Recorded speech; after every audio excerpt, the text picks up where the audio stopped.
morning guys, kumusta kayo guys? At ayan po ang aking binabag sa toyo calamansi na chicken. At lulutuin natin siya, gagawin natin siyang chicken steak. Yan, spicy po ang gagawin natin dahil gusto po nila spicy. Ayan ang ating maraming sibuyas. Ayan na siya guys, piprito ko na siya. Guys, piniprito ko na siya bago natin siya gawing steak para mas yummy siya guys. Ayan na siya, okay po. Look. Wow. Na guys, tapos na natin siyang iprito guys. Ayan, napakasarap siya guys. At ngayon, i-steak na natin siya guys na napakaanghang na steak. Ayan siya guys.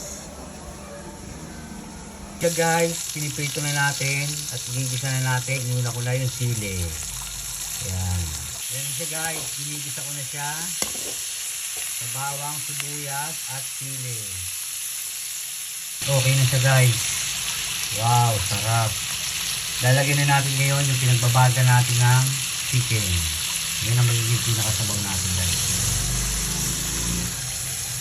Ayan. Then, pakuluan natin siya guys. Mamaya makikita nyo kung gaano siya kasarap.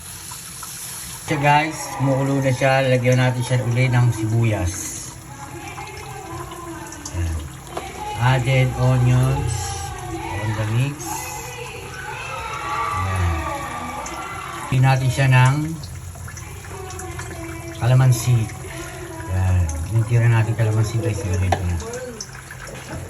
So yun nga guys, ito na yung ating chicken steak. Ayan guys. Salamat guys at nakarating na naman kayo sa dulo ng aking video. God bless and thank you very much. Bye guys.